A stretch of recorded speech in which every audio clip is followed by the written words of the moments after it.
Chers collègues, merci de votre présence pour ce conseil municipal du lundi 5 mars. Donc, nous commençons un tout petit peu plus tôt ce soir parce que après vous avoir souhaité le bonsoir et la bienvenue, on va commencer un petit peu plus tôt parce que nous avons, comme vous le savez, vous avez reçu deux convocations, donc deux conseils qui se succèdent, 18h45 et 20h. Donc je passe sans plus tarder, après avoir demandé à un volontaire ou une volontaire pour le secrétariat de séance qui se dévoue, Karine Alexandre, pas d'autres personnes. Karine Alexandre est secrétaire de séance, donc je passe la parole sans plus tarder à Madame la secrétaire des services, générale des services pour l'appel. Bonsoir messieurs, dames, monsieur, mesdames les élus, monsieur le maire, Christian Raffa, présent. Rose-Marie Génaud, Hervé Blanchette, Rila Martial, Jackie Esparantero, Marlène Moderne, Mario Marquet,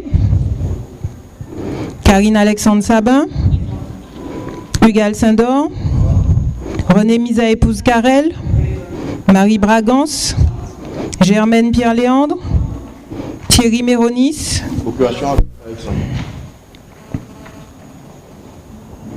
Nicole Rémire, Séverine Pruffert, Raphaël Éloi Blaisès, Michaela Gobalsami Propos,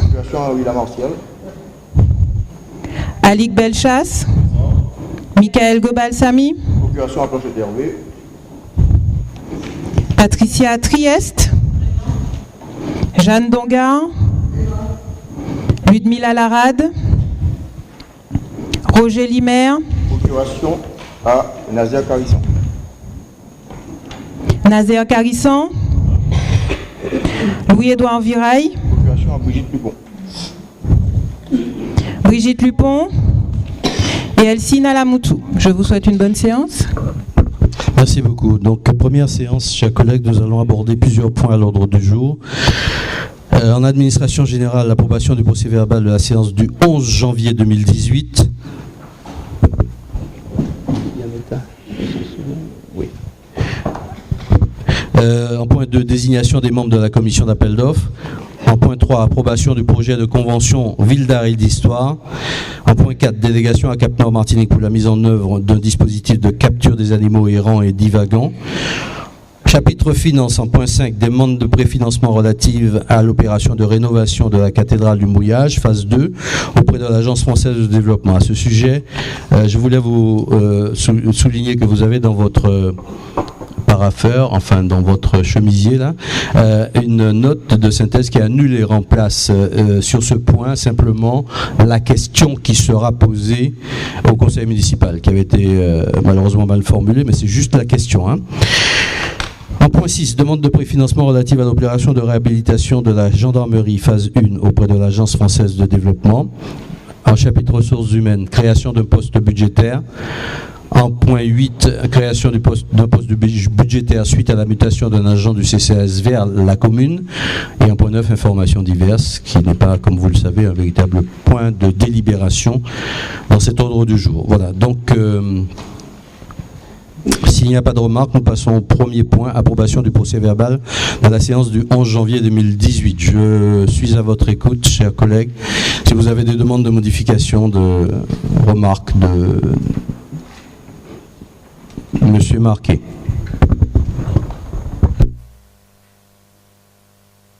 Je vais vous demander, chers collègues, d'éteindre le micro entre vos interventions parce que ça laisse passer des bruits parasites de papier ou autres stylos sur la table et ça pollue la bande sonore de la vidéo d'enregistrement. Donc cette précaution nous donnera un meilleur confort d'écoute.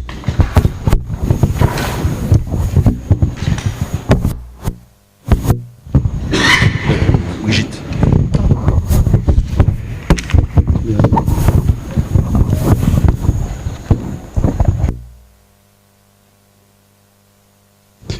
Oui, alors, il s'agit du point 7 concernant la demande de versement de fonds.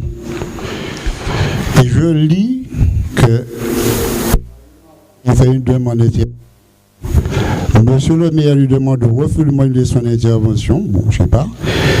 Monsieur Marquet reprend en disant que la ville avait déjà fait un emprunt de 870 000 € en début d'année. Alors, là encore, c'est une situation à déplorer.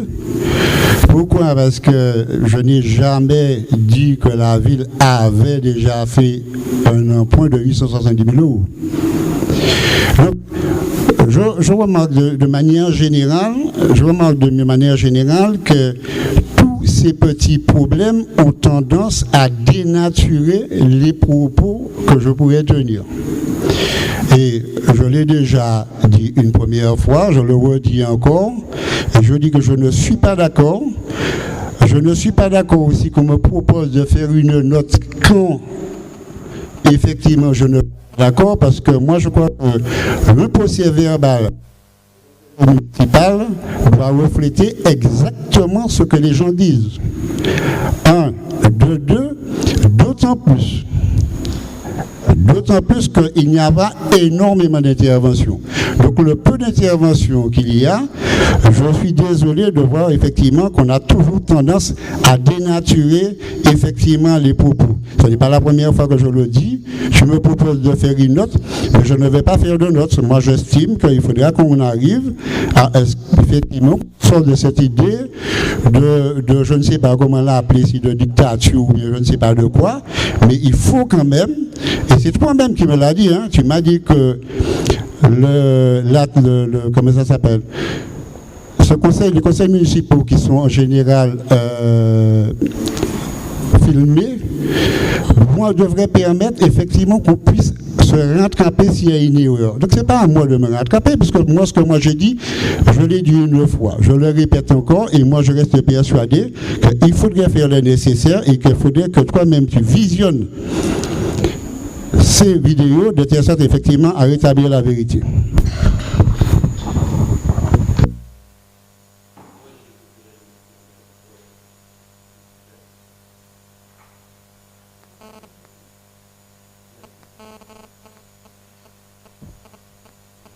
Je suis désolé de vous dire, Monsieur Marquet, que je ne suis toujours pas d'accord avec vous. Quand vous parlez de dictature, je suis désolé, vous avez la parole, vous avez le temps de parler et vous avez le temps d'apporter les corrections à ce qui a été mal retranscrit de vos propos. Donc rien ne vous empêche ici, ce soir, de dire clairement ce que vous avez voulu dire. Ça a pu être machin. Je suis désolé, nous ne sommes pas des gens parfaits, nous ne sommes pas des robots. Je ne vais pas demander à l'administration de passer un examen à chaque séance du conseil municipal pour savoir s'il a été oublié une virgule ou quelque chose comme ça. C'est définitivement non. Maintenant, vous êtes libre. Là, je vous repasse le micro pour reformuler exactement ce que vous avez dit, parce que qui peut mieux dire que vous-même ce que vous avez voulu dire? Pour que je retranscrise à partir d'une vidéo qui est très mal enregistrée, je viens de dire qu'il y avait un problème de son, on va encore mal retranscrire et on va jouer à ce jeu-là pendant combien de temps? Vous avez le micro, prenez-le, dites ce que vous avez voulu dire, on en termine cette fois-ci, tout le monde l'aura entendu et ce sera bien retranscrit. C'est tout ce que je peux vous proposer. Monsieur Planchette.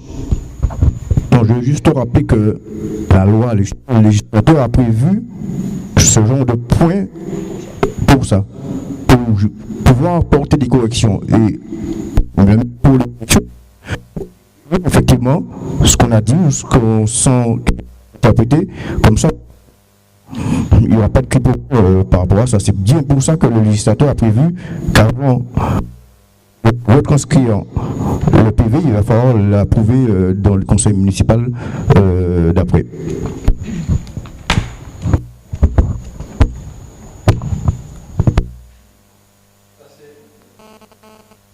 Je crois que M. Mario Marquet demande le micro.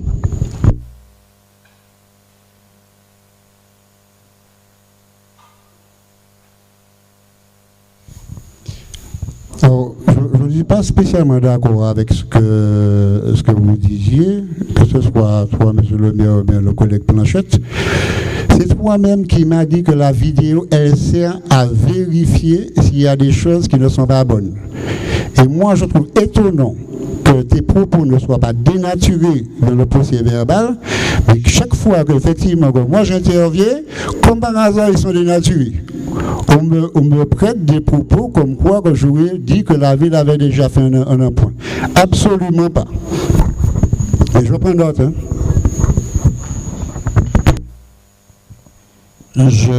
J'insiste pour dire qu'il n'y a aucune obligation, aucun texte qui l'oblige à enregistrer un conseil municipal. D'accord ? Donc il se trouve que nous le faisons justement pour la transparence. Donc tout le monde peut aller vérifier ce que vous avez dit. Vous-même, vous pouvez le reformuler ici. Je le dis encore une fois, je redis ce que M. Planchet vient de dire. La validation d'un PV est faite justement et est destinée à ce que l'on puisse reformuler et demander des corrections. C'est ce que j'ai fait pendant 14 ans quand j'étais dans l'opposition. D'accord ? Et pour l'information de tout le monde, je lis ici quelque chose qui relève du registre des délibérations, enfin du journal des maires, qui dit que alors que le compte-rendu de séance ne fait que recenser le titre des affaires traitées et donner le résultat du vote, le procès-verbal de la séance décrit pour sa part chaque affaire et rend compte plus ou moins succinctement des débats. Donc il n'a jamais été dit qu'un procès-verbal devait retranscrire mot pour mot jusqu'à la virgule près ce qui a été dit. Maintenant, il se peut que certaines choses soient oubliées. Si ça vous semble important, chers collègues, vous avez l'opportunité, et vous l'avez déjà fait, même en étant de la majorité, demander d'apporter une correction ou un complément à ce qui a été dit. Donc, si la majorité elle-même peut demander, a fortiori l'opposition. Donc ici, la parole est libre et je ne laisserai personne dire le contraire. Tout le monde peut s'exprimer ici et c'est l'occasion, encore une fois, M. Marquet, de reformuler ce que vous avez dit.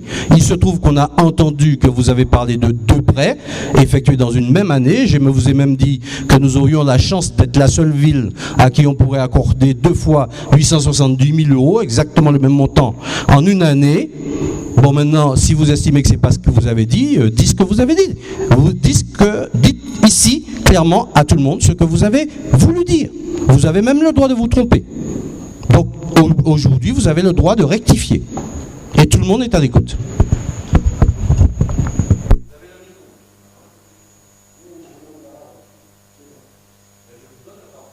Merci, c'est gentil.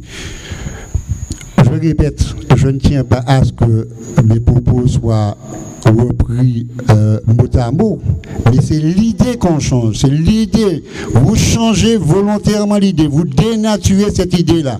Allez dire, écrire que moi j'ai dit que la ville avait déjà fait un emprunt de 870 000 euros, ça veut dire quoi? Ça veut dire qu'effectivement, moi je ne suis même pas le conseil municipal. C'est ce que ça veut dire. D'autant plus que quand on lit le conseil municipal, je vous le répète, le nombre d'interventions ne sont pas extraordinaires. Donc, arriver à les dénaturer comme ça, moi je ne suis pas d'accord.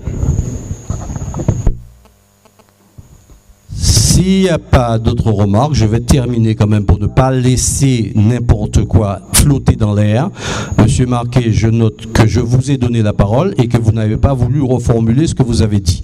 Moi, je sais ce que j'ai dit. Je vous ai dit tout simplement qu'il s'agissait d'une écriture comptable en début d'année qui a ensuite fait l'objet d'une mise en application par la négociation que nous avons mise en place avec l'AFD. Et l'AFD, nous avons réussi à le convaincre de se remettre aux côtés de la mairie de Saint-Pierre et de nous octroyer le prêt qui avait été inscrit budgétairement en début d'année. Donc il y a bien eu un seul prêt et un seul qui avait été inscrit au budget et qui a été concrétisé en cours d'année. Point. Voilà ce que j'ai dit. Maintenant, chers collègues, vous avez d'autres demandes d'intervention peut-être? Madame Lepont.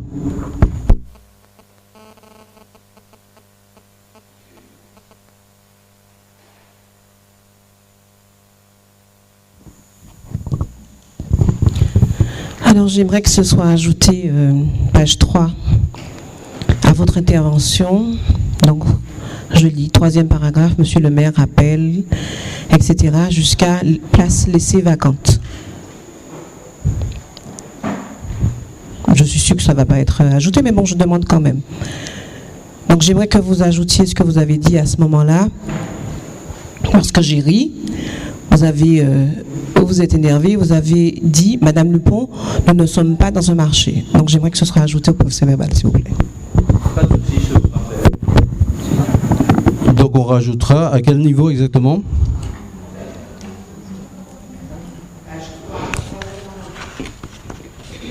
Pardon, page 3.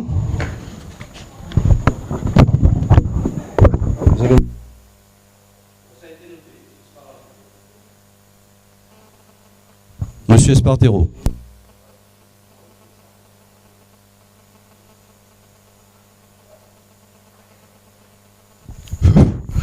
Oui, je constate qu'il y a 2 poids 2 mesures. Je ne sais pas si c'est le fait que l'opposition insiste pour demander de rajouter et que vous accédez aux doléances de l'opposition.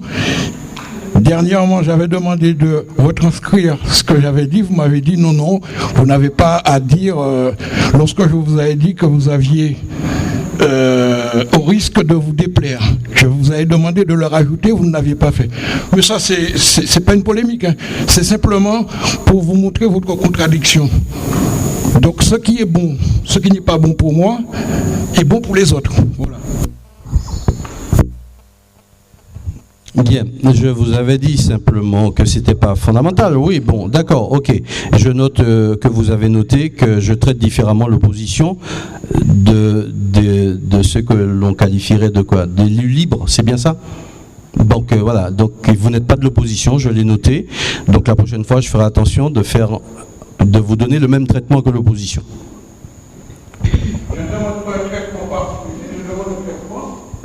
Très bien, Monsieur Espartero. Nous allons passer aux autres remarques. Y a-t-il d'autres remarques? Il n'y en a pas, on passe au vote. Qui s'oppose à ce PV? Qui s'abstient? Je n'ai pas entendu, Monsieur Marquet. Vous votez contre? Monsieur Marquet vote contre. Qui s'abstient?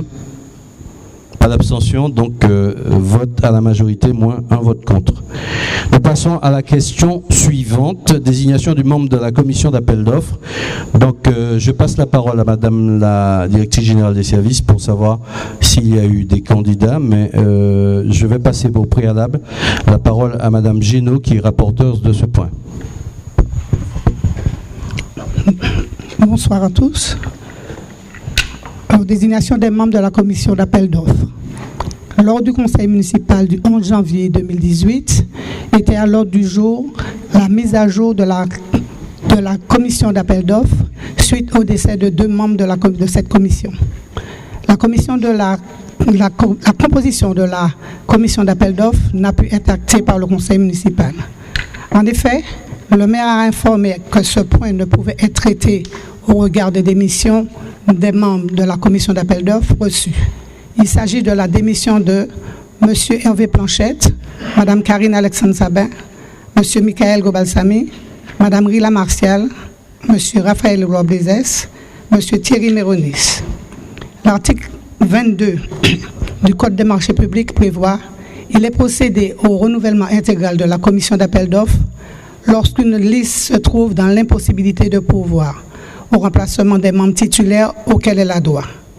Ainsi, le maire, compte tenu des démissions reçues, propose de procéder au renouvellement intégral de la commission d'appel d'offres et de procéder à la désignation des membres. Le maire rappelle que conformément à l'article 22 du Code des marchés publics susvisé, pour les communes de 3 500 habitants et plus, la commission d'appel d'offres est composée de 5 titulaires et 5 suppléants. Le maire est président de droit de cette commission. À ce titre, il ne peut pas figurer sur les listes constituées pour l'élection de cette commission. Le maire rappelle également que l'élection des titulaires et des suppléants a lieu sur la même liste, sans panachage ni vote préférentiel. Les listes peuvent comprendre moins de noms qu'il n'y a de sièges de titulaires et de suppléants à pourvoir. Monsieur le maire invite le conseil municipal à procéder à la désignation des membres de la commission d'appel d'offres.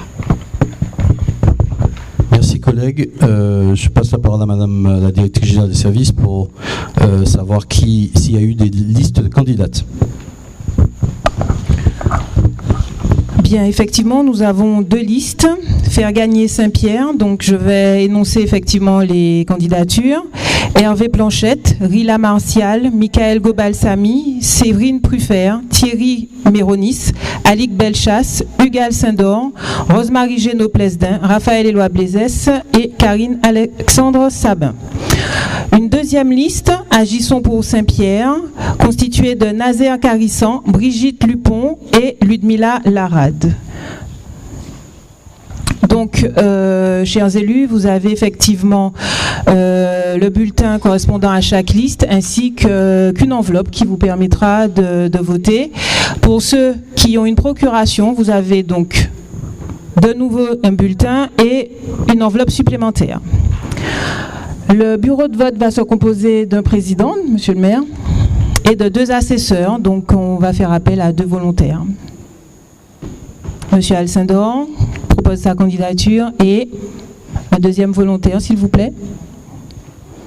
Monsieur Éloi Blaisès. Eh bien, je vous invite à prendre place.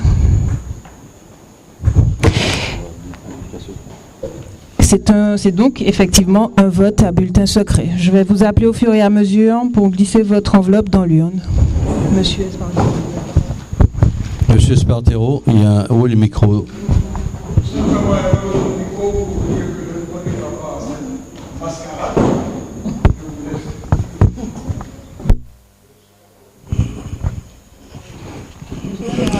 Merci pour votre volontariat. J'aurai l'occasion, après ce vote, de répondre à cette notion de mascarade, parce que je ne peux pas laisser dire 2 fois la même chose. Nous sommes en République française, il y a des règles, et si on veut les qualifier de mascarade, il y a d'autres mascarades dont on doit parler. Donc, on vote dans quel ordre? Monsieur le maire, président du bureau. Laissez-moi au moins le temps. S'il vous plaît.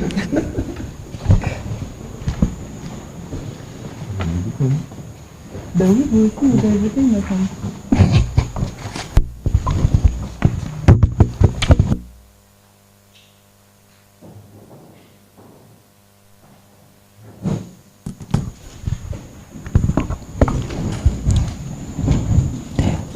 Monsieur le maire, Rosemary Génaud-Plesdin.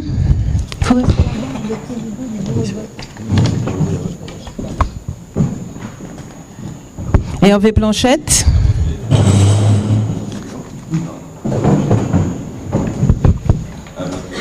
Rila Martial.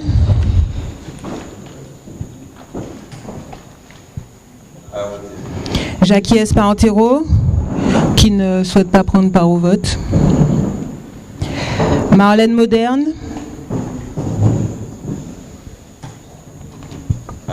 Mario Marquet.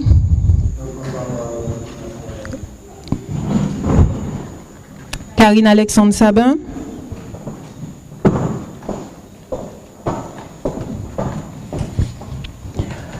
Hugues Saint-Dor. René Misa, épouse Carrel.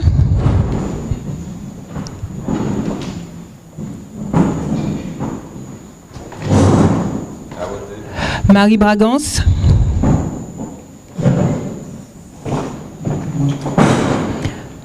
Germaine Pierre-Léandre.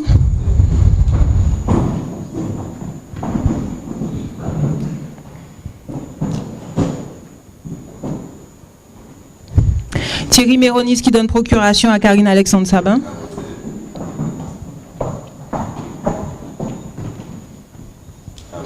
Nicole Rémire.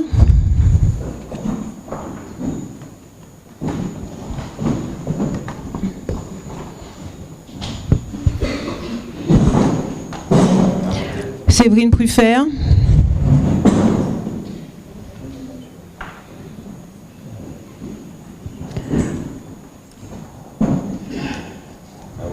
Raphaël Éloi Blaisès.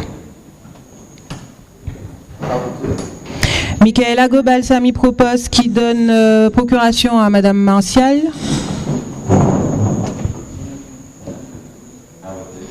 Alix Belchasse.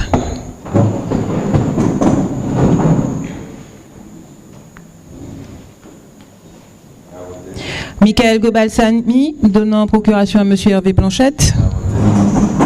Patricia Trieste.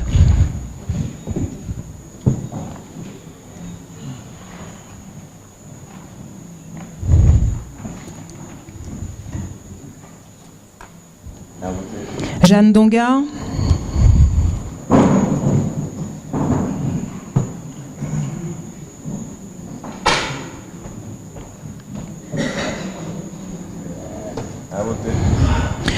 Ludmila Larade est absente. Roger Limer. À qui? Je n'ai pas marqué. Non, c'est monsieur Roger Limer.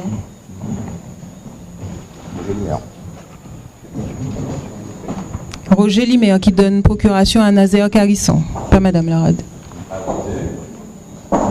Nazaire Carissan.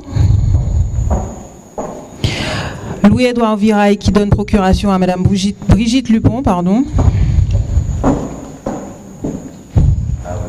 Et madame Brigitte Lupon.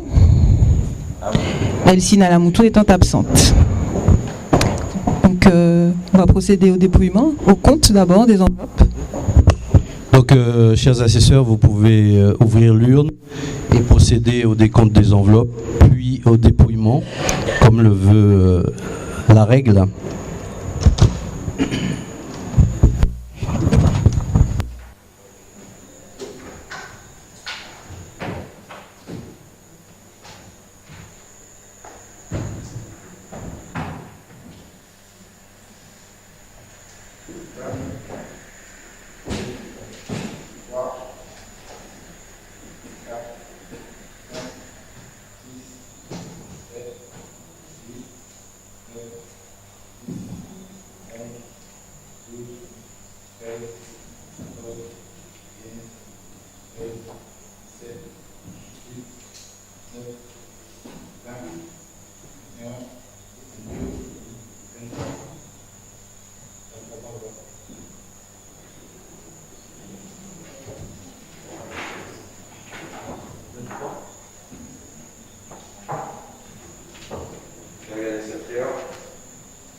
Addition pour Saint-Pierre.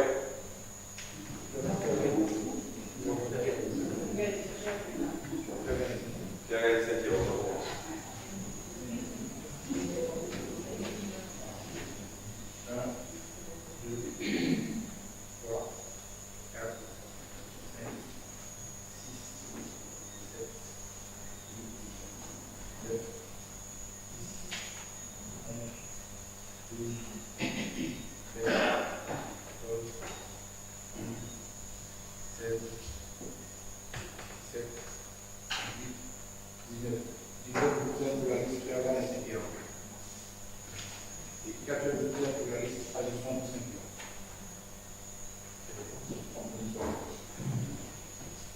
Donc, résultat, 23 sur 23 bulletins valides, 19 pour faire gagner Saint-Pierre et 4 bulletins pour Agissons pour Saint-Pierre.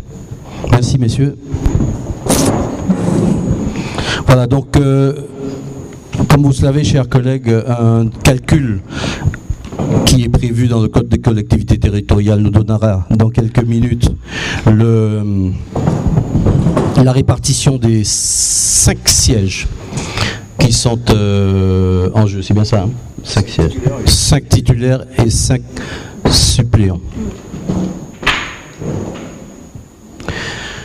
Voilà, donc...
bien que...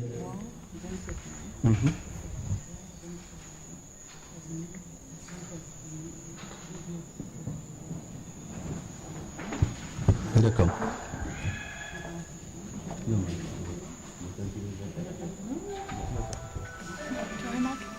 Bien, alors, chers collègues, je vous donne le résultat des élections de la commission d'appel d'offres. Il y a donc 27 conseillers municipaux. Des sièges à pouvoir, il y en avait 5, donc à cette commission d'appel d'offres. 5 titulaires et 5 suppléants. Nombre de votants, 23. Bulletin blanc ou nul, 0. Nombre de suffrages exprimés, 23. Le nombre de suffrages de faire gagner Saint-Pierre, 19. Le nombre de suffrages de Agissons pour Saint-Pierre, 4. Et donc l'attribution, la répartition des sièges donne 4 sièges de titulaires et 4 sièges de suppléants pour faire gagner Saint-Pierre, 1 siège de titulaire et 1 siège de suppléant pour Agissons pour Saint-Pierre. En conséquence, la commission d'appel d'offres est constituée de titulaires, en tant que titulaire, Hervé Planchette, Rila Martial, Michael Gobalsamy, Séverine Pruffert et Nazaire Carissan. En tant que suppléant, Thierry Méronis, Alix Belchasse, Rosemary Génaud-Plesdin, Raphaël Éloi-Blaisès et Madame Brigitte Dupont. Voilà, donc pour clôturer cette question, je souhaite simplement qu'on remette les choses dans l'ordre parce que, à force de laisser dire tout et n'importe quoi, je pense qu'on peut brouiller les esprits. Il y a un public qui est là, vous êtes là, chers collègues. Je voudrais simplement vous rappeler la règle de la République française. Parce qu'ici, nous n'avons pas nous n'avons pas, comment dirais-je, fait une mascarade, nous avons peut-être mis fin à une mascarade. La liste, comme vous le savez, la commission d'appel d'offres se fait sur élection d'une liste. Une liste de personnes qui sont donc de la majorité et de l'opposition, autant de listes que de groupes représentés dans ce conseil municipal. Jusqu'à maintenant, et officiellement, après les élections, il y a eu 2 listes de représentés au conseil municipal. Agissons pour Saint-Pierre, liste majoritaire, et faire gagner Saint-Pierre, liste minoritaire. Donc il y avait une commission d'appel d'offres dans laquelle étaient désignés nos 2 conseillers malheureusement disparus, René Brabant et Roland Carissan. Tous 2 disparus, la règle voulait simplement que les suppléants, des suppléants désignés puissent prendre la place des titulaires. Sauf que nous devions acter officiellement de la composition de la commission d'appel d'offres auprès du contrôle de légalité. Il semble que je ne vais rien vous apprendre en vous disant que cette commission prend des décisions importantes et trop sensibles pour que la République, c'est-à-dire le contrôle de légalité, c'est-à-dire le seul préfet, on ne lui rappelle pas qui est devenu titulaire et qui reste suppléant. Il se trouve que compte tenu des 2 derniers événements où nous avons entendu dire que 2 élus, et nous avons vu écrire sur Internet, nous avons entendu sur les médias, dans France Antilles, partout, dire de 2 élus de faire gagner Saint-Pierre et qui sont toujours inscrits officiellement en préfecture en tant que membres de la liste faire gagner Saint-Pierre, qu'ils étaient des élus libres et qui n'avaient de compte à rendre à personne et qu'ils étaient donc, pour certains papiers, ils ont même mentionné qu'ils étaient la nouvelle opposition de Saint-Pierre. Donc une commission d'appel d'offres, c'est une liste homogène. Donc j'ai tenu simplement au préalable, avant d'acter de la nouvelle composition d'appel d'offres, de clarifier la situation. À partir de là, j'ai écrit aux 2 élus en question pour leur demander de confirmer ou d'infirmer leur participation, ou tout du moins leur appartenance à la liste faire gagner Saint-Pierre. L'un des 2 élus m'a répondu que je voulais qu'il démissionne, mais en fait qu'il ne démissionnerait pas et qu'il était élu de la population et qu'il restait en poste. L'autre élu a dit qu'il a reçu la lettre trop tard, qu'il ne pouvait pas me répondre. Donc à partir de là, j'ai communiqué les réponses des 2 élus qui étaient censés faire gagner Saint-Pierre, aux élus qui restaient qui étaient membres de la commission d'appel d'offres pour la majorité, en tant que titulaire et suppléant de faire gagner Saint-Pierre. Les élus trouvant que la situation était pour le moins ambiguë, parce que la République veut que ce soit une liste homogène, ils ont choisi de démissionner pour provoquer une élection et réélire une commission d'appel d'offres de personnes appartenant à la même liste. Quoi de plus légitime? Donc à partir de là, j'entends parler de mascarade, mais je crois que c'est la situation précédente qui était une mascarade.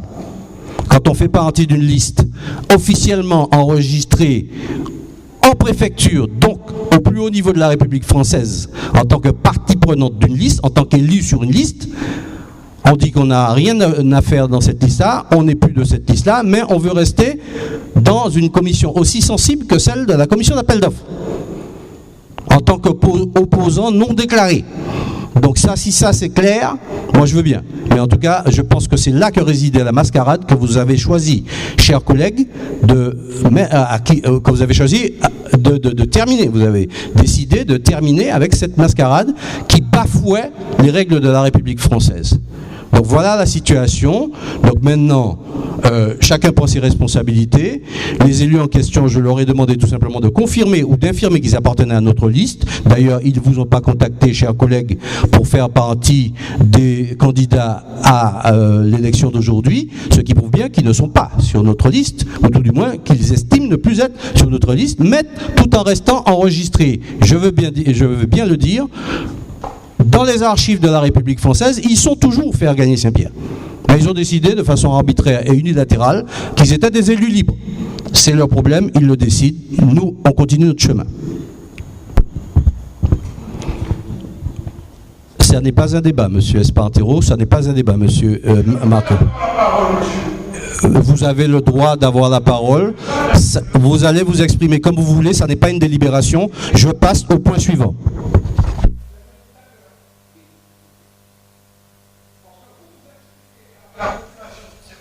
Et vous ne dites pas, vous ne donnez pas la parole, alors vous ne me donnez pas la parole, pour moi, j'explique les choses. Vous avez déjà suffi. Bon. Je passe à la question suivante. Délégation à Cap-Nord Martinique de la mise en œuvre d'un dispositif. Je passe à la question. Je la lirai, je la communiquerai. Monsieur Espartero, je passe à la question suivante. Monsieur le maire, ça c'est encore une forme de dictature. Hein. Chers collègues, ne pas nous laisser nous exprimer sur ce que vous venez de dire très longuement. Je n'ai cité personne, monsieur. Non, mais attendez. Non. Et absolument, je crois que. Bon, exprimez-vous, monsieur Marquet. Il faut qu'on rétablisse. Attendez, laissez-moi parler, s'il vous plaît, monsieur Marquet. Je vous donne la parole, mais je vous dis que je prendrai une intervention par personne et je passe au point suivant de l'ordre du jour. Monsieur le maire, laissez-moi vous dire quelque chose. Je reste persuadé que nous sommes dans une démocratie. Pas dans votre démocratie, mais dans la démocratie. Vous dites que vous êtes dans la République, il faut qu'on reste dans la République. L'opposition, nous faisons actuellement partie de notre opposition, chacun de notre côté, nous sommes libres de dire. Alors, moi, j'ai reçu effectivement un courrier que vous avez signé le 20 décembre. Je l'ai reçu le 27 décembre et ensuite dans lequel vous me demandez une réponse. Monsieur Marquet, arrêtez. Monsieur le maire, je suis désolé. Bonne soirée. Bonne soirée. Vous me demandez une réponse pour le 2 janvier. Vous savez très bien, puisque vous connaissez très bien la République, qu'il y a deux périodes de l'année, effectivement, où l'administration française, on pourrait même dire, il y a l'étrangie, c'est le mois d'août et le mois de décembre. Donc, quand vous dites que moi, je n'ai pas voulu répondre à votre machin, non. Je dirais plutôt que je n'ai pas daigné répondre à ce que moi, j'appelle encore un acte autoritaire. Et effectivement, le collègue Espartero, quand il dit que vous êtes dans la dictature, vous êtes dans la dictature, vous devez nous laisser nous exprimer. Vous devez nous laisser nous exprimer. Monsieur Espartero, vous avez parole pour vous exprimer une fois et nous passerons à la question suivante. Oui, vous disiez que dans la lettre que je vous ai adressée, vous avez dit que j'étais élu par les Pirotins, que je n'avais pas démissionné. Vous êtes un menteur. Et je le dis encore une fois, vous êtes un menteur. Je vous ai simplement dit que du fait que notre collègue regretté, Roland Carissan, qui est décédé, j'étais son suppléant. La loi, c'est pas la loi, c'est pas une faveur, c'est la loi qui dit que le suppléant devient automatiquement titulaire. Et c'est pour cette raison que je vous ai dit que je n'avais pas à me positionner, puisque vous me posiez une question, qu'est-ce que vous allez faire, démissionner, pas démissionner? Je vous ai dit non. La loi a fait que je sois devenu titulaire de cette commission. Et puis c'est tout. C'est tout. Ça ne vous a pas plu. Vous avez provoqué une démission un petit peu. Franchement, c'était minable. Vous auriez pu vous y prendre autrement. Mais dire que je vous ai écrit que c'est les Pirotins qui m'ont élu, que je n'avais pas à démissionner. Non. Je vous ai simplement dit que la loi, c'est la loi qui disait ça. La loi, mais oui, c'est la loi. Voilà. Merci, mais je veux qu'on me rapatrie ce micro ici, s'il vous plaît.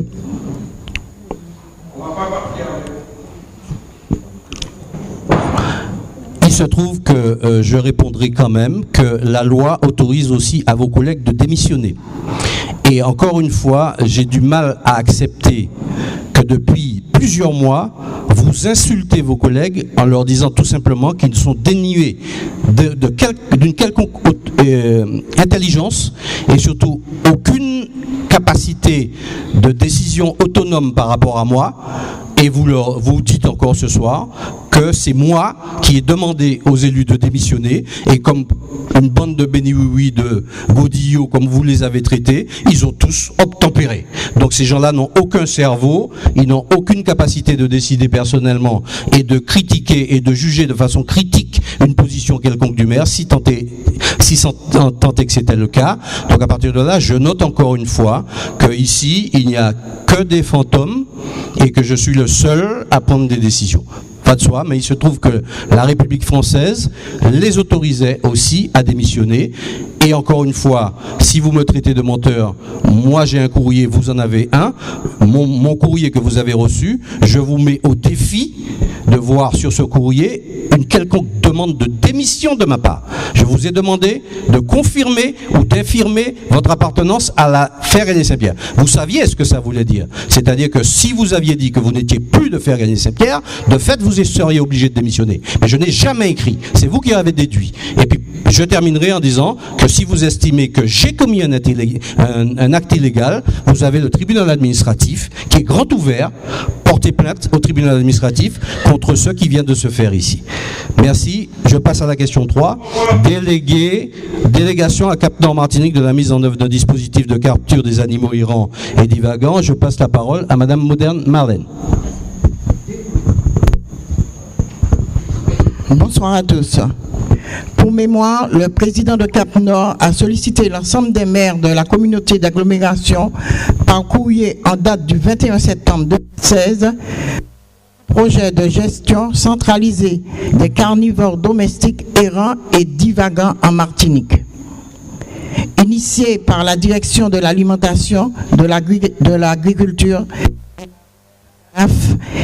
et validé par monsieur le préfet de la Martinique, c'est une solution pérenne à la problématique des animaux errants, chiens et chats. Par délibération en date du 10 juillet dernier, le conseil municipal a voté le transfert de la compétence du traitement des animaux errants divagants à Cap-Nord.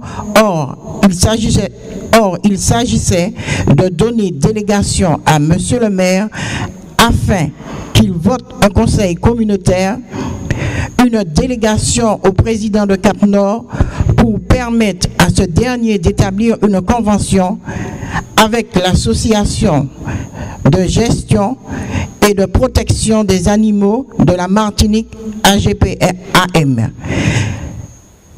visant la mise en œuvre du dispositif de capture des animaux divagants en Martinique. Monsieur le maire demande au conseil municipal de donner délégation au président de Cap-Nord pour la mise en place d'un dispositif de capture des animaux errants et divagants sur le territoire de la communauté d'agglomération, de l'autoriser à effectuer toute démarche et à signer tout document utile à cette fin.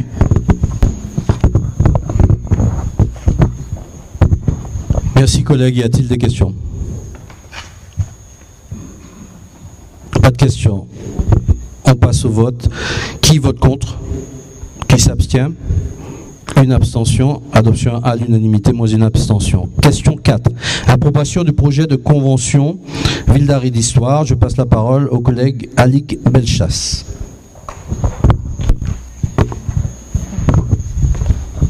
Merci Monsieur le maire, bonsoir aux collègues, bonsoir à tous ceux qui sont présents. Donc, approbation du projet de convention en Ville d'Art et d'Histoire. Depuis 2013, la ville de Saint-Pierre avait perdu son label Ville d'Art et d'Histoire. En effet, la demande de renouvellement n'avait pas été effectuée dans les délais impartis. Le 16 novembre 2017, le maire a donc été convoqué et auditionné par le Conseil national des villes d'art, des villes et pays d'art et d'histoire, après avoir déposé un dossier de demande de renouvellement de ce label.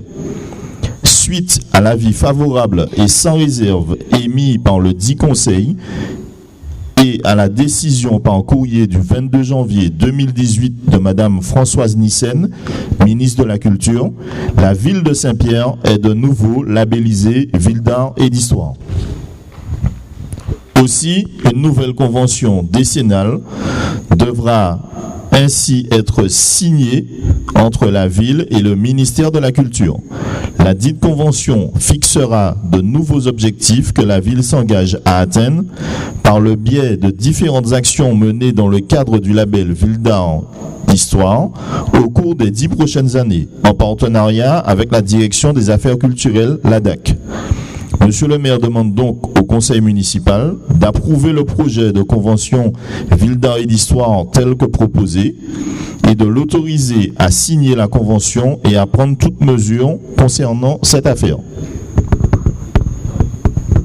Alors, pour qu'il n'y ait pas de quiproquo, chers collègues et publics présents, je tiens à signaler qu'effectivement, nous étions en très grande difficulté vis-à-vis de ce label obtenu depuis le 24 février 1990.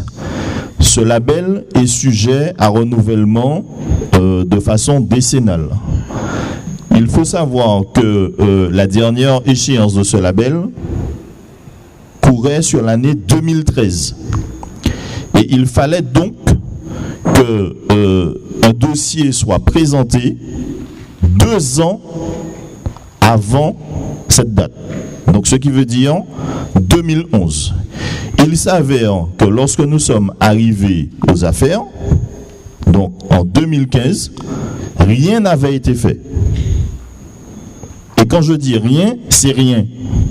Donc il a fallu en urgence que nous prenions ce dossier à bras-le-corps, et notamment monsieur le maire, accompagné de l'animatrice du patrimoine, madame Clarisse Corridon, pour pouvoir faire le nécessaire afin que nous puissions sauver ce label.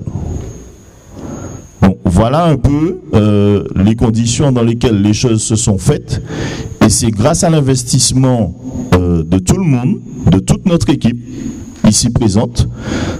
J'associe aussi ceux qui n'ont pas pu venir ce soir, parce que nous avons vraiment tous fait bloc pour pouvoir travailler ce dossier, et monsieur le maire a pris sur lui, d'accord, sur son temps, pour pouvoir le présenter.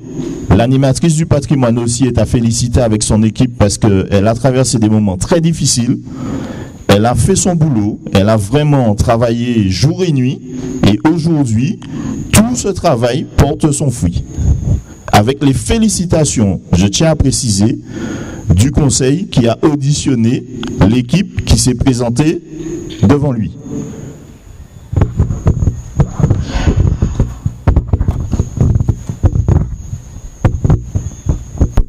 Collègue, vous avez la parole. Monsieur Spartero.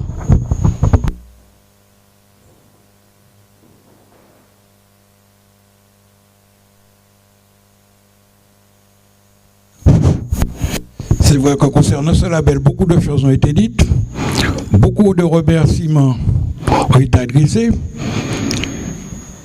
J'ai même été celui qui n'a rien foutu pendant 2 ans. Simplement, je voudrais faire part 30 secondes d'un courrier, enfin c'est pas un courrier, hein, c'est 30 secondes d'une personne bien connue de tous les élus qui, en date de janvier, le 5 janvier 2018, qui m'a adressé ses vœux et qui a profité pour me dire: je souhaiterais également, avec beaucoup de retard, faisant suite à l'avis très positif reçu de la part de la Commission nationale des villes et pays d'art et d'histoire, vous remercier pour le soutien sans faille que vous m'avez apporté dans le cadre de la rédaction du dossier de renouvellement du label Ville d'art et d'histoire. En dépit du contexte actuel au sein de la municipalité, il est, je pense, de mon devoir de reconnaître ce soutien que vous avez su m'offrir dès votre arrivée, et il me semble parfaitement logique de vous en remercier. Signé l'animatrice de l'architecture et du patrimoine. 1 patrimoine. Ça me suffit comme remerciement.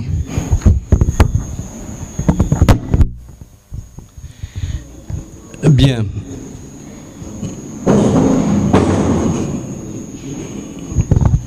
Avez-vous d'autres interventions, chers collègues? En tout cas, j'insiste sur le fait que quand nous sommes arrivés, le dossier était vide.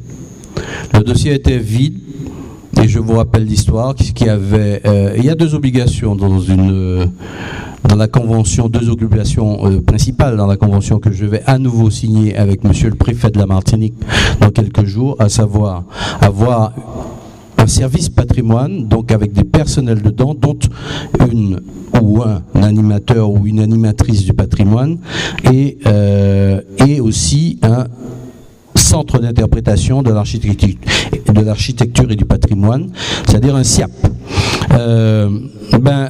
Pendant 5 ans avant notre arrivée, le poste d'animateur ou d'animatrice de patrimoine est resté vacant. Le SIAP, qui était en projet depuis les années 90, on l'a laissé de côté, on l'a snobé pendant 14 ans. Nous avons trouvé un bilan des plus calamiteux et il a fallu donc aller défendre ce bilan calamiteux devant la Commission nationale des villes d'art et pays d'histoire qui nous a convoqués donc en novembre 2017. Et c'est avant tout la détermination et l'engagement de l'équipe que vous représentez par l'intermédiaire de la parole de son maire qui a été évaluée. Parce que dans le dossier, il y avait tout pour refuser de requalifier la ville de Saint-Pierre, ville d'art et d'histoire. C'est-à-dire que même en présentant le plus beau dossier possible, je note qu'ici, le 31 août 2017, j'ai reçu donc 7 pages de correction à faire sur le dossier qui avait été présenté. 7 pages. Donc, comme quoi le dossier était loin d'être finalisé en septembre, 31 août 2017. En septembre 2017, c'est-à-dire 1 mois et demi avant la présentation du dossier, le dossier était loin d'être finalisé. 7 pages de correction qui rappelait entre autres ce que tu viens de dire, Alic, à savoir que selon la procédure, le renouvellement de la convention aurait dû faire l'objet d'une demande 2 ans avant l'échéance, soit en 2011.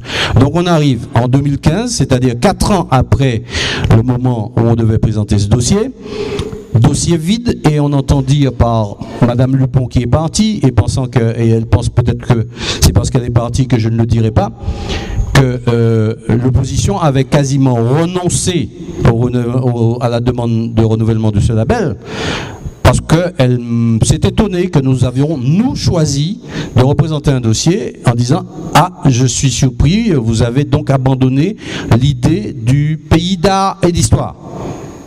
Donc le fait de ne pas avoir présenté le dossier en 2011, j'ai beau jeu de quoi, et j'aurais aimé qu'elle soit là pour y répondre, que c'était délibéré, parce qu'effectivement la DUAM, entre-temps, et je l'ai appris par la directrice de la DUAM elle-même, avait été missionnée pour travailler à Pays d'art et d'histoire. C'est-à-dire que lorsque le directeur de la DAC, Direction des Affaires Culturelles, est venu ici en juin ou juillet 2015, nous demander quel est votre choix. Est-ce que vous demandez à nouveau le label ou bien est-ce que vous laissez tomber parce que c'est vous qui décidez, soit la ville demande le label ou soit la ville renonce. Si vous demandez le label, il n'y aura pas de pays d'art et d'histoire pour l'instant. Et nous avons fait le choix de demander le label. C'est là que le travail a commencé. Et donc,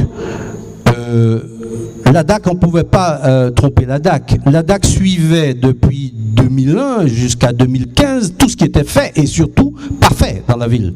Donc, j'aurais pu arriver devant la Commission nationale des pays d'art et d'histoire en disant « Monsieur le maire, bon, vous vernissez le bilan, mais on sait ce qu'il est. » La DAC savait l'état des sites, savait qu'il n'y avait pas d'animatrice du patrimoine pendant 5 ans, savait que la ville était en dessous est largement en dessous de ce qu'on attendait d'une ville d'art et d'histoire. Sauf que tout le monde aime la ville de Saint-Pierre, et en particulier les responsables de la direction des affaires culturelles, ils sont venus en disant tiens, il y a une nouvelle équipe, on va leur demander quand même. Et donc ils nous ont laissé une chance que nous avons saisie, et c'est effectivement, j'ai été, je le dis bien, convoqué. Madame Corrida m'a dit, monsieur le maire, très bien le dossier, mais c'est vous qu'ils veulent entendre. Vous pouvez lui redemander, c'est vous qu'ils veulent entendre. On aurait pu envoyer le dossier, ils auraient jugé sur dossier, et ils auraient renvoyé le label par la poste. Non, ils ont dit, vous allez monter à Paris, et nous sommes présentés devant la Commission nationale de Pays d'art et d'histoire. Ici, j'ai Madame Rosemary Génaud-Plesdin qui peut témoigner. Il y avait Madame Moderne et Nicole Rémy qui nous avaient aussi accompagnés. Elles savent ce qui s'est passé. Nous étions en attente dans les couloirs du ministère des Affaires culturelles. C'est la ville de Brest qui est passée avant nous, qui est restée au moins 1h30 à être cuisinée. Nous, en j'avais 20 minutes, j'ai dû parler une trentaine de minutes, et au bout de 10 minutes, je crois que les premiers signes de la commission nous faisaient comprendre, oui, on croit en ce que vous allez faire. Donc malgré le bilan calamiteux, malgré le fait que machin, le DAC était là, le directeur des affaires culturelles nous a accompagnés, monsieur le sous-préfet nous a accompagnés, madame Catherine Concon en tant que sénatrice martiniquaise, ainsi que monsieur Antiste ont fait le déplacement en tant que sénateur pour démontrer le caractère martiniquais du dossier que nous présentions, et non pas un dossier pierrotino-pierrotin. Ils ont tous témoigné qu'il fallait que Saint-Pierre retrouve ce label. Et c'est comme ça que la commission a planché pendant 3 minutes. 3 minutes, ils nous ont demandé de sortir par principe de la salle. Ils ont délibéré pendant 3 minutes et ils nous ont rappelé pour nous dire ce que vous savez, à savoir qu'ils allaient émettre un avis très favorable à la ministre.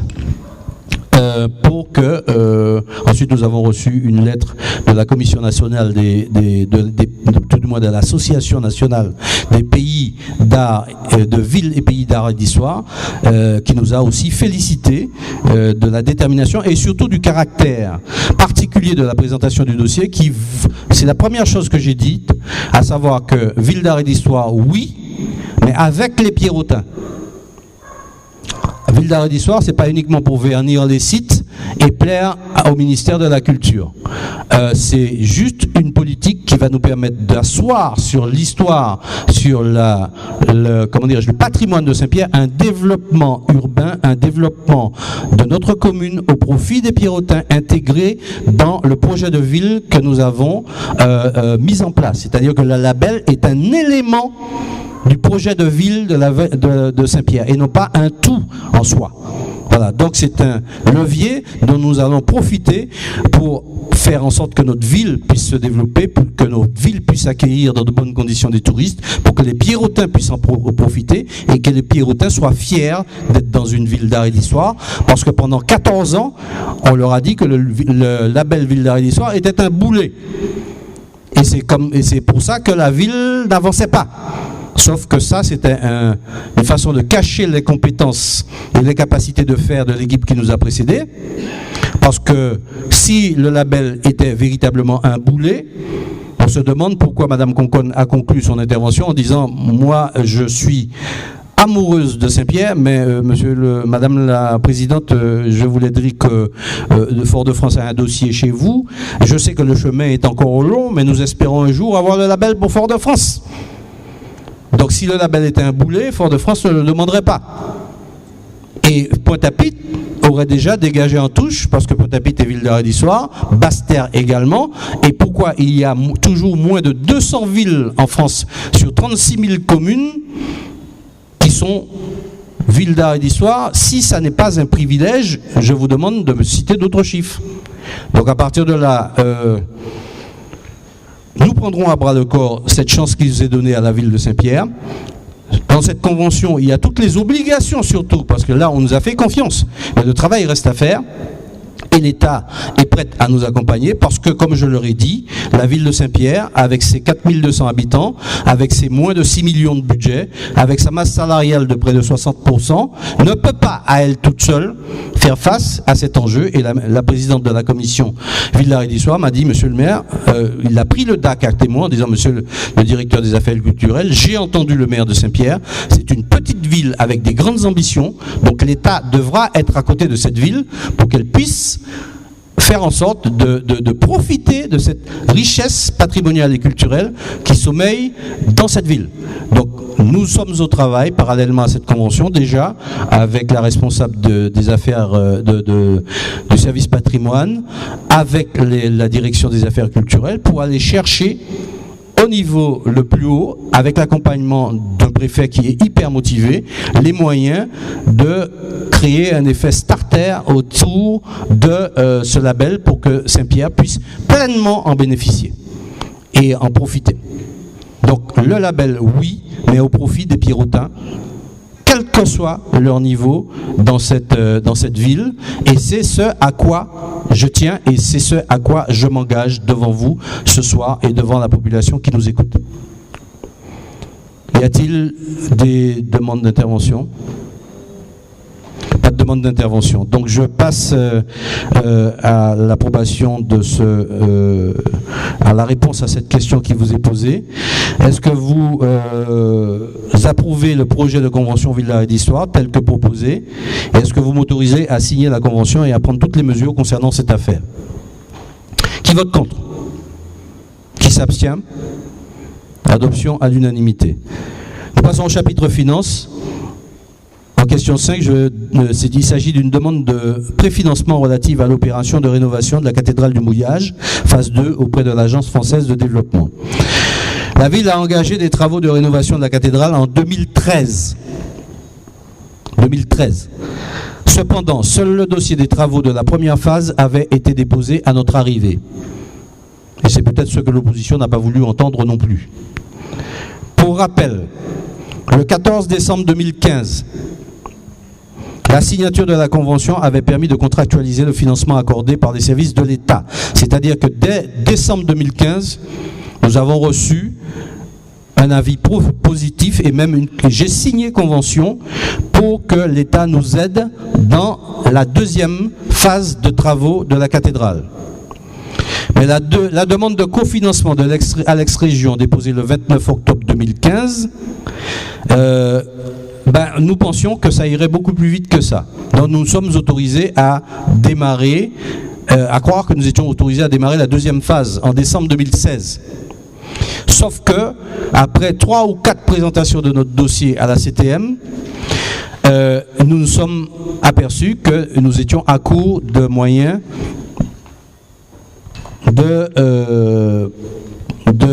pardon, vous me présentez quoi là?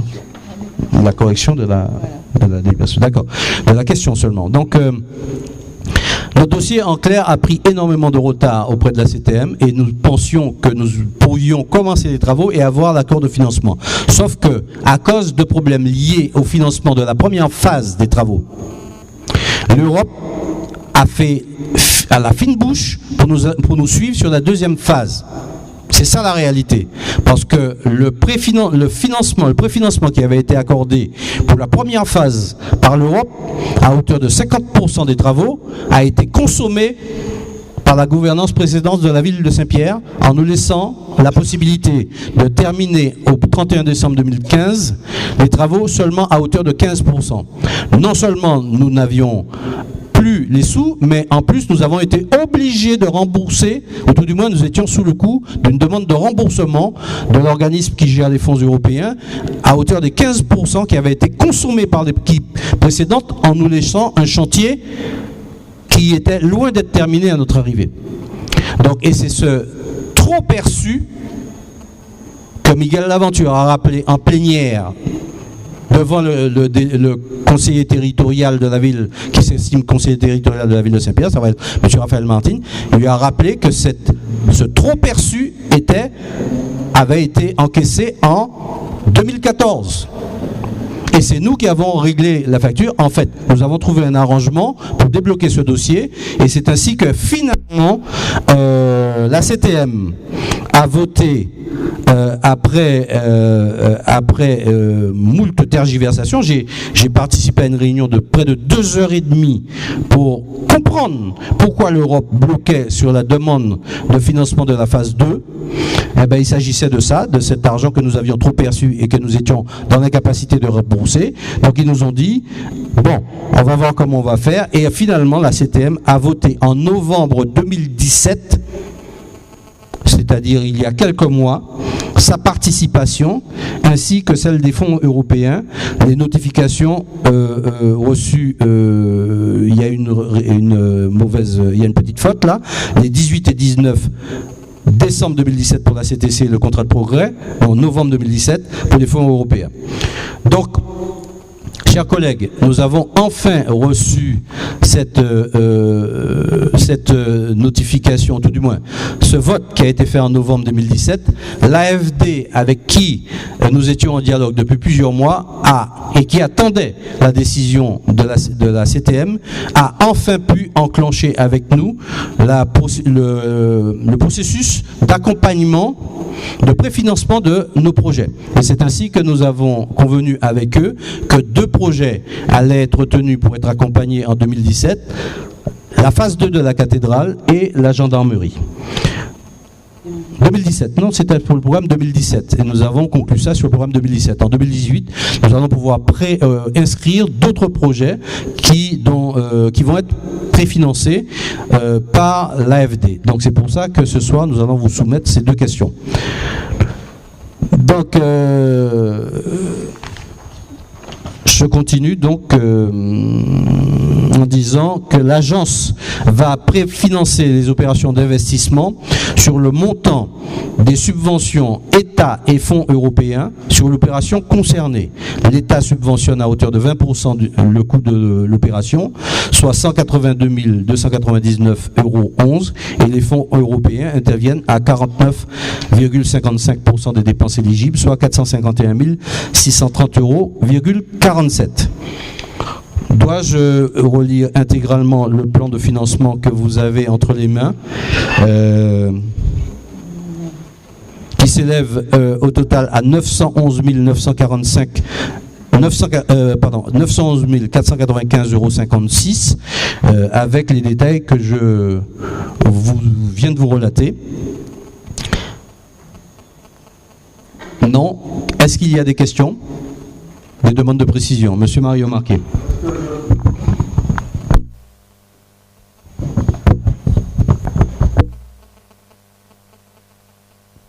Je demande est-ce que je peux, parce que comme tu fais rapatrier chaque fois le micro, c'est encore le fait de nous dire que si nous n'y a pas pour nous dire, il ne faut pas nous dire quoi. Et je trouve qu'effectivement, que notre temps de parole par rapport au tien est vraiment minime, pour ne pas dire pas existant. Donc je suis obligé de demander, d'insister, est-ce que je peux péter le micro, parce que tout à l'heure tu vas le faire rapatrier. En tout cas, sur cette affaire-là, je note que ce chantier était à l'arrêt depuis 2017, avril 2017. En raison d'une insécurité du plan de financement. Ce que je voudrais savoir, c'est que un chantier qui est à l'arrêt, comment ça se passe? Est-ce que l'entreprise, à la limite, qu'est-ce qu'elle fait entre-temps? Est-ce que le maître d'ouvrage va lui payer des intérêts quelconques, des pénalités quelconques? En plus de ça, je vois qu'il y a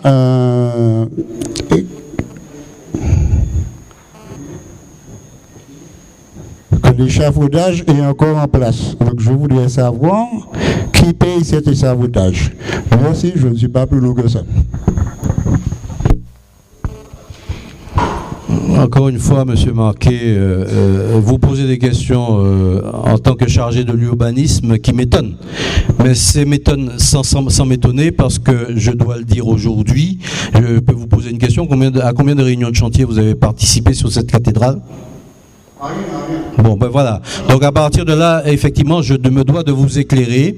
Je me dois de vous éclairer. Vous étiez chargé de l'urbanisme et vous dites devant tout le monde que vous n'avez jamais participé à la moindre réunion de chantier concernant ce chantier. Voilà. Donc c'est normal que vous ne sachiez pas ce qui se passe. Donc je vous éclaire. Nous sommes ici pour vous le faire. Oui, il y a des pénalités sur ce chantier. Oui, ce sont des choses qui arrivent et vous le savez parce que il se trouve que Monsieur Marquet, je vous ai laissé vous exprimer. Maintenant, j'aimerais bien que vous puissiez me laisser m'exprimer dans le respect que nous devons avoir pour cette enceinte de la République française. Nous ne sommes pas ici dans une réunion d'amis. D'accord ? Donc à partir de là, j'ai expliqué que la DAC que l'État nous avait accordé son accord avant même la fin de l'année 2015, à hauteur de 182 299,11 €.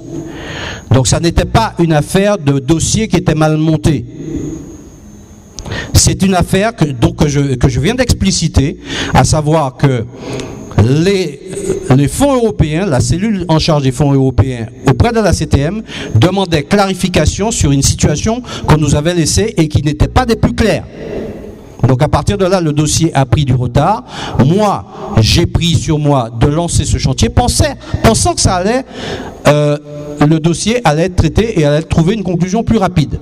Il se trouve que c'était beaucoup plus complexe parce qu'on nous a laissé plein d'usines à gaz. D'accord ? Je rappelle que l'AFD qui nous accompagne aujourd'hui, c'est pas par miracle que l'AFD est revenu auprès de nous. L'AFD nous a observé pendant 2 ans et demi pour savoir ce que nous avions dans le ventre et si l'AFD pouvait nous faire confiance. Pourquoi ? Parce que la première fois que j'ai reçu l'AFD, je ne savais pas ce que c'était. Ils étaient dans mon bureau parce que j'avais tellement de choses à faire, je les ai reçus. Ces gens-là sont venus bien fâchés pour me réclamer 6 200 € que la mairie n'avait pas payé depuis 2 ans. Pourquoi ? Parce que la mairie avait reçu un financement aussi pour le boulevard Saint-Léger-Lalin, la ville de Saint-Pierre de l'ex-mandature, et que le remboursement des intérêts de l'argent qui avait été versé n'avait pas été réglé. Donc l'AFD a dit, si une ville n'est pas capable de payer les intérêts de ce qu'on lui avance, où est-ce qu'on va ? Donc ils ont stoppé net toute aide à la mairie de Saint-Pierre. Donc si nous avions eu tous les dossiers déposés en une fois, parce que je vous informe, chers collègues, vous le savez, parce que je ne vous cache rien, mais le public qui est là doit entendre que ces travaux de la cathédrale vont faire l'objet de 6 phases de travaux. Nous en sommes à la 2e. Les 6 phases de travaux, c'est-à-dire la première phase, la 2e, la 3e, nous arrêterons. La 4e ne sera que les travaux sur les tours. Quand on aura fait le 4e dossier, qui n'est pas encore fait, nous avons disposé pour l'instant les 2e et 3e. Et nous sommes en train de travailler à la 4e, c'est le travaux sur les tours. À la 5e phase, c'est les travaux sur l'intérieur de la cathédrale. Et la 6e phase sur les abords de la cathédrale. Donc on est arrivé et l'équipe précédente avait déposé une phase. Les travaux des 6 phases sont évalués à un peu plus de 7 millions d'euros. L'équipe précédente a choisi de s'intéresser qu'à la moitié des travaux, c'est-à-dire 3 millions. Et en plus, ils n'ont déposé qu'une phase sur 3. Donc voilà la situation que l'on a trouvée. Alors quand j'entends l'ironie quelque part en disant que c'est moi qui ne sais pas gérer les dossiers, je veux bien entendre. Mais il me semble qu'il y avait quelqu'un avant moi qui aurait pu déposer les 6 phases et nous n'aurions pas été à l'arrêt. C'est ce qu'a dit ici M. Yann Monplaisir quand nous lui avons présenté les dossiers de toute la ville. Il m'a dit, mais Christian, qu'est-ce qui a roulé là? Pourquoi ils n'ont pas déposé ces 3 phases-là en une fois? J'ai dit, Yann, demandez-moi un ramando. Parce que cette équipe qui nous précédait bricolait. D'accord? Donc peut-être qu'il manquait de conseils, M. Marquet. À partir de là, nous faisons notre travail. La phase 2 a été déposée. La phase 3 a fait l'objet d'un financement avant la phase 2, parce que comme le dossier était plus clair, donc la phase 3 a déjà été votée. Donc à partir de maintenant, il ne devrait plus y avoir d'arrêt, si l'AFD, effectivement, confirme son accompagnement, mais nous sommes obligés maintenant de déposer et d'aller chercher des financements pour les phases 4, 5 et 6, c'est-à-dire plus de 3 millions d'euros à trouver encore. Donc des dossiers à déposer, marché public au niveau européen, mais ça y est, le travail a démarré pour qu'on puisse ne plus avoir d'arrêt de ce chantier. Donc il ne faut pas laisser croire ici que c'est à cause de l'équipe qui est là que le chantier a eu ces 2 arrêts, c'est bien à cause du bricolage qui a été fait avant notre arrivée. J'ai décidé à partir de maintenant de dire la réalité, et je la dirai haut et fort. Et s'il y a des contradicteurs, qu'ils apportent les dossiers. Monsieur Marquet.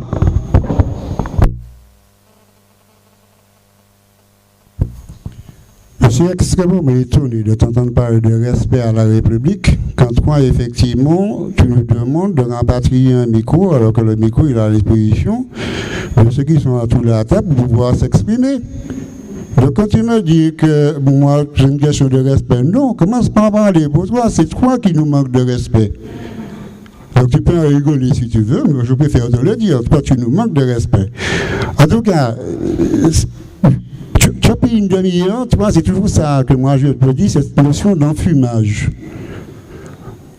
2 heures de temps pour ne pas répondre à la question posée. Donc je reprécise ma question et voilà ce que je te demande. Je te demande, ce chantier-là, il a pris du retard, il est à l'arrêt depuis maintenant 1 an. Donc je te demande, qu'est-ce que ça va coûter à la municipalité? Parce que ne me dis pas que tu ne le sais pas. Parce qu'il y a un suivi de chantier. Donc moi, ce que je voudrais savoir, c'est combien ça va coûter à la municipalité. Parce que, quelle que soit l'ex-mandature, je veux bien. C'est pas jamais moi, c'est l'autre là. Donc effectivement, c'est l'ex-mandature. Je ne veux pas là pour répondre en plus, c'est très bien. C'est pas moi qui vais répondre. Mais ceci n'empêche. Qu'on savait effectivement qu'il y avait un déficit. Pendant 14 ans, il y avait un déficit de 2,4 millions et apparemment, en moins de 2 ans, nous avons fait le même déficit. Donc ma question, elle est précise, elle est claire et nette. Je veux savoir, je souhaiterais savoir effectivement, parce que je représente une partie des Piroutins, et surtout pour ne pas aller raconter n'importe quoi, je voudrais savoir que cet arrêt pendant 1 an, qu'est-ce que ça coûte à la municipalité? Il y a des intérêts moratoires à payer, il y a des pénalités de retard, et comment ça s'appelle, l'échafaudage qui est en place depuis 1 an. À mon avis, cet entrepreneur, quand même, il n'est pas dans la gratuité, donc à la limite, est-ce que cet échafaudage, il coûte quelque chose à la mairie? Voilà ce que je demande. Ça, c'est clair et net. Donc, j'aimerais effectivement avoir une réponse, s'il te plaît, clair et net. Je ne répondrai pas, monsieur Mario Marquet, tout simplement parce que la tonalité de vos questions ne me plaît pas. Je vous parlais de respect, j'aimerais bien que vous puissiez avoir un minimum de respect vis-à-vis du maire de Saint-Pierre qui est ici présent. Donc, ce n'est pas le tu qui me gêne, c'est la tonalité générale de votre tu. À partir de là, je ne répondrai pas à cette question et je dirai que effectivement il y a des indemnités parce que les chantiers sont arrêtés. Et vous le savez très bien, puisque votre excellent ami, puisque vous le décriviez comme ça dans le France Antilles, tous les chantiers que nous avons trouvés étaient à l'arrêt et ont généré aussi des indemnités moratoires, enfin des pénalités de retard. Et c'est nous qui avons terminé tous ces chantiers. En particulier, le boulevard CDG-Lalin, sur lequel nous avons un contentieux avec une entreprise qui a coulé sur le chantier et qui attaque la ville à hauteur de 80 000 €. Oui, il y a des choses qui relèvent de dysfonctionnement de ces chantiers-là. Mais nous ne sommes pas à l'origine, nous payons le prix et nous allons trouver les moyens de payer ces travaux pour qu'ils puissent se continuer et je vous informe qu'ils vont redémarrer bientôt. Voilà, ce sera ma réponse pour aujourd'hui. Collègues, y a-t-il d'autres questions?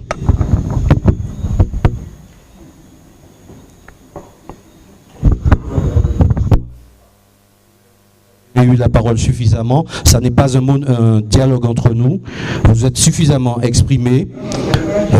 Monsieur Marquet, je passe à la question qui est posée à l'ensemble des élus, à savoir, est-ce que, monsieur Marquet, s'il vous plaît... Je ne suis pas d'accord sur la tonalité, parce que s'il y a quelqu'un qui sait justement crier pour pouvoir s'imposer, pour pouvoir passer son message, c'est bien.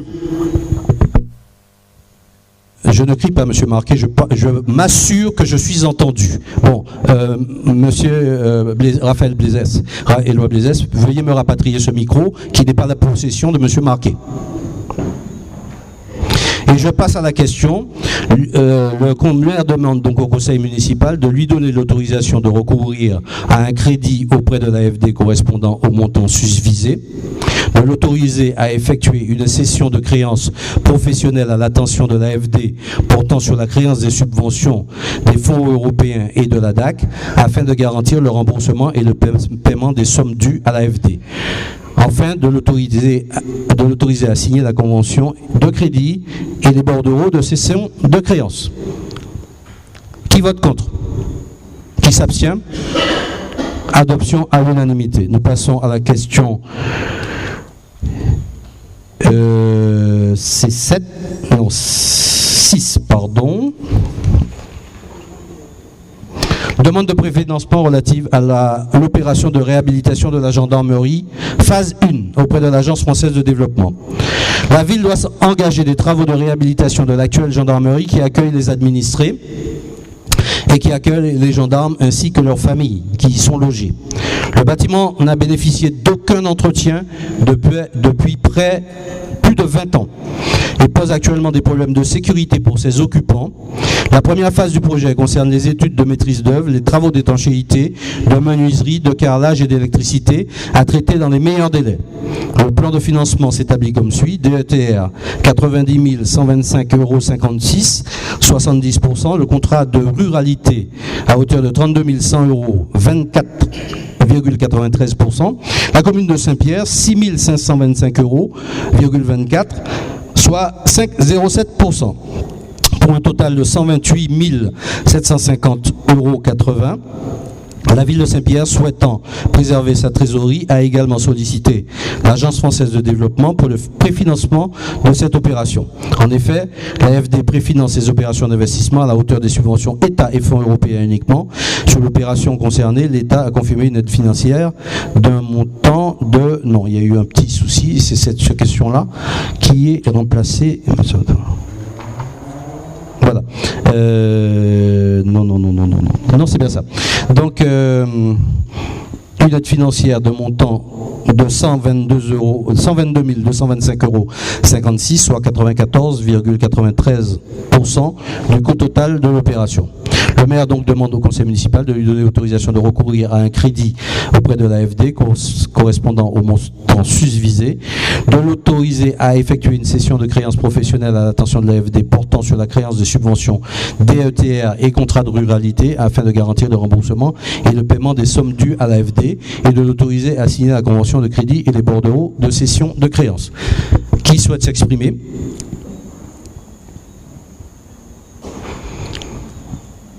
Alors, je compléterai, parce qu'il faut que les choses soient claires. Je ne répare pas la gendarmerie juste pour la réparer. C'est l'un des bâtiments publics, il n'y en a pas un seul, qui n'ait pas été légué en état de ruine à la municipalité que nous avons à charge. La gendarmerie en fait partie, et j'ai été démarché non seulement par courrier de la part des responsables au niveau territorial, j'ai même eu ici dans mon bureau une assistante sociale du ministère qui est la tutelle de la gendarmerie, qui s'est déplacée personnellement pour me dire que les personnes à l'intérieur de cette gendarmerie étaient en danger parce qu'il y avait de l'eau, des infiltrations d'eau qui coulaient sur les prises électriques. C'est ensuite une délégation de gendarmes qui est revenue me voir, et c'est le sous-préfet qui alertait sur la situation parce qu'il savait justement que nous n'avions pas les moyens. C'est à anticiper et à l'échéancier donc tous les moyens que l'État pouvait mettre à disposition, c'est-à-dire la DETR, la dotation d'équipement pour les territoires ruraux, ainsi que le contrat de ruralité qui est signé avec Cap Nord avec l'État. Et donc c'est ainsi que pour 128 750,80 €, la ville n'aura à débourser que 6 525,24 € parce qu'il y a urgence à réparer ce bâtiment dont on ne s'est pas occupé, comme le musée, comme les écoles, comme comme le stade, comme la cathédrale, comme tout, quoi. Voilà. Donc, nous allons faire le travail grâce à l'aide de l'État, qui est, Dieu merci, à côté de nous, pour nous assister dans ce véritable programme de réhabilitation de tous les bâtiments publics de la ville qui sont sous la responsabilité de la ville de Saint-Pierre. J'ai oublié de dire au passage que ces bâtiments sont maintenant assurés, parce que ça n'était pas le cas. Quand je suis arrivé, quand nous sommes arrivés aux responsabilités, je veux le redire, parce que je dirai tout ce qu'on a trouvé, à savoir qu'il y avait les 2 écoles primaires, il y avait l'école maternelle, il y avait la crèche, 2, 3, 4, il y avait un 5e bâtiment, je ne sais plus. La mairie, non, l'église. Il y avait la cathédrale, il y avait la crèche, il y avait l'école maternelle et les 2 écoles primaires, en tout et pour tout. C'est tout ce qu'il y avait comme bâtiment assuré. Ici, la mairie, les employés n'étaient pas assurés, le musée n'était pas assuré. Ni la gendarmerie, avec des gens qui habitent dedans. Voilà la situation que nous avons trouvée. Et il ne faut pas qu'on l'oublie, et je ferai en sorte qu'on n'oublie pas, qu'on ne vienne pas me donner des leçons maintenant. Madame Génaud. Je voudrais juste savoir si ce bâtiment est loué, sera loué ou alors mis à disposition. Le bâtiment de la gendarmerie, pour répondre à Madame Génaud, est un bâtiment loué à la gendarmerie pour une somme qui n'est pas négligeable de 5 000 € par mois. Donc c'est un bâtiment qui, dans l'état où il est, rapporte quand même, en termes de loyer, 5 000 € à la mairie, quand la ville de Saint-Pierre qui en a bien besoin. Et mensuel, hein, j'ai dit ça, j'ai dit quelque chose, 5 000 € mensuel. Et il se trouve que l'État accepte de prendre quasiment des travaux à charge à 5%, tout en continuant à payer le loyer. Donc voilà, je pense qu'on ne peut pas lui demander plus que ça. D'autres questions? Non. On passe au vote. Qui vote contre? Qui s'abstient? Adoption à l'unanimité. Dans le chapitre ressources humaines, je passe la parole à Raphaël Éloi-Blizès pour la première question qui est la création d'un poste budgétaire. Bonsoir à tous, bonsoir chers amis. Conformément à l'article 34 de la loi du 26 janvier 1984, les emplois de chaque collectivité ou établissement sont créés par l'organe délibérant de cet établissement ou de cette collectivité. Il appartient au conseil municipal, compte tenu des nécessités de service, de modifier le tableau des effectifs afin de permettre la nomination d'un agent inscrit au tableau d'avancement de grade. Le maire propose à l'Assemblée la création d'un poste d'agent d'animation principale 2e classe. Cette proposition a reçu la validation du comité technique paritaire le 8 février 2018. Le maire demande donc aux membres du conseil d'approuver la création d'un poste d'agent d'animation principale de 2e classe. Pour information complémentaire, c'est juste la régularisation de la situation d'un agent. Donc, rien d'extraordinaire, mais quand même qui, d'un point de vue social, sont quand même des choses importantes à valider. Donc, bien sûr, comme ça a été dit, cette proposition, cette création de poste a reçu l'aval du comité technique qui inclut aussi bien nos élus que les syndicats. Et aussi la commission administrative paritaire l'a aussi validé. Bien sûr, merci. Chers collègues, vous avez d'autres questions? Vous avez des questions, pardon? Non? Pas de questions? Nous passons au vote. Qui vote contre? Qui s'abstient? Adoption à l'unanimité. Je prie M. Raphaël Éloi-Blizès de bien vouloir continuer pour la question numéro 8. Création de poste budgétaire suite à la mutation d'un agent du CCAS vers la commune. Conformément à l'article 34 de la loi du 26 janvier 1984, les emplois de chaque collectivité ou établissement sont créés par l'organe délibérant de cet établissement ou de cette collectivité. Il appartient donc au conseil municipal de fixer l'effectif des emplois nécessaires au fonctionnement des services.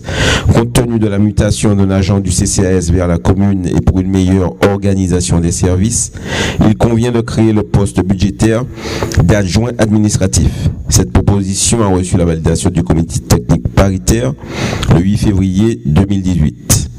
Donc c'est exactement les mêmes conditions de contrôle avec le comité technique paritaire sur la validation sur la création de ce poste. C'est simplement un agent qui est déplacé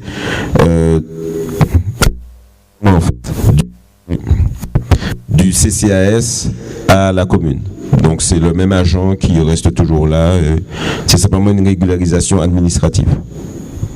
Le maire demande donc aux membres du conseil municipal d'approuver la création d'un poste budgétaire d'adjoint administratif principal de deuxième classe à temps complet au tableau des effectifs de la commune à compter du 1er mars 2018. Merci collègues. Y a-t-il des questions? Pas de questions. Qui vote contre? Qui s'abstient? Adoption à l'unanimité. Chers collègues, en informations diverses, avant de passer à la deuxième séance du conseil municipal, je voudrais vous soumettre un sujet d'actualité, ou tout du moins, je devais, vous savez, vous soumettre une motion au sujet du lycée de Bellefontaine, motion que j'avais déjà signée à titre de maire depuis plusieurs jours, mais je voulais que le conseil municipal se prononce en faveur du maintien de la classe d'enseignement général qui était menacée d'être supprimée au lycée de Bellefontaine. Il se trouve qu'il y a moins d'une heure et demie, j'ai reçu confirmation que le rectorat avait décidé de maintenir cette classe. Donc cette motion n'a plus lieu d'être. En revanche, je passe la parole à Madame Marie Bragance pour un sujet qui est, lui, pleinement d'actualité.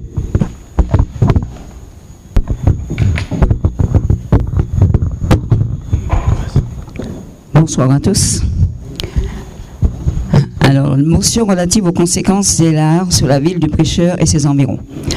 Depuis plusieurs mois déjà, la ville du Prêcheur et ses habitants sont menacés par de nombreuses coulées de boue, appelées aussi LAR, qui transportent quantité de matériaux résultant d'éboulements de la falaise sans père.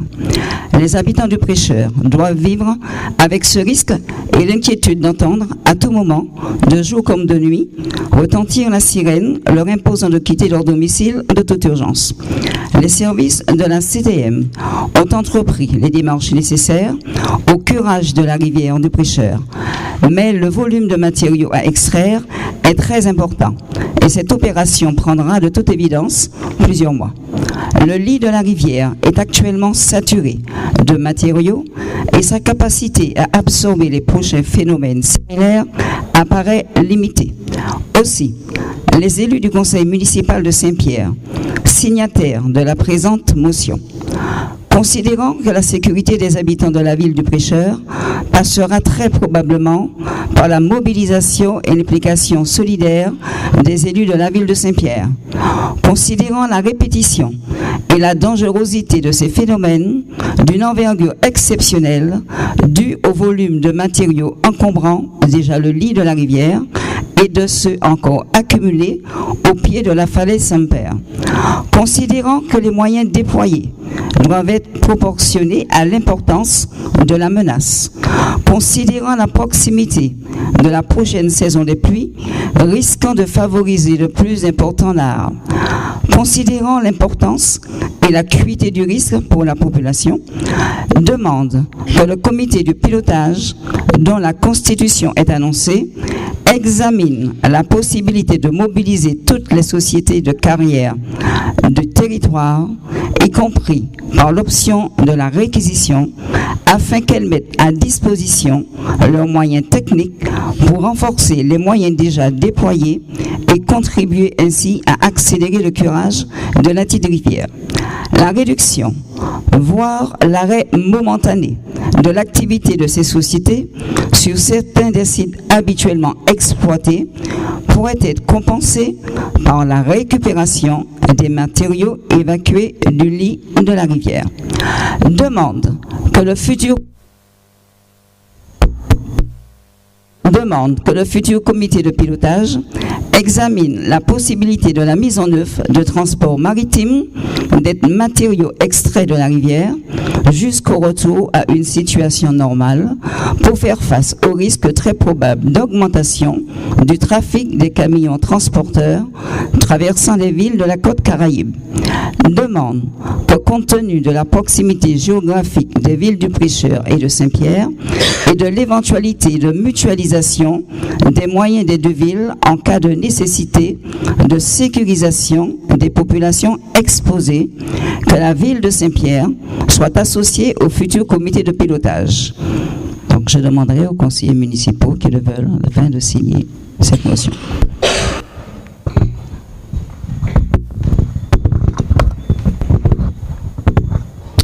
Donc, Madame Marie Bragance, en tant que chargée des risques majeurs, nous a donné lecture d'une motion. Signe cette motion qui veut, sachant que j'ai débattu de cette idée avec le maire du Prêcheur en personne. J'en ai débattu aussi avec le sous-préfet et que je les ai informés de notre décision de proposer cette motion, de soumettre cette motion à la volonté des élus. Il ne s'agit pas d'une délibération et personne n'est obligé de signer cette motion. Il n'y a pas non plus de vote, c'est une décision volontaire de signer ou de ne pas signer. Voilà, donc Monsieur Espartero. Juste pour vous dire, il n'y a pas besoin de signer, il suffit de dire, je suppose que tout le monde est d'accord, il suffit de dire, voilà, il est d'accord, voilà. Même si ça ne prend pas l'esprit de vote, ça évitera à chaque fois pour gagner du temps. Mais en ce qui me concerne, il n'y a pas de problème. S'il faut signer, le signer, mais d'ores et déjà, vous dites que c'est Est-ce que la proposition de M. Espartero fait l'unanimité?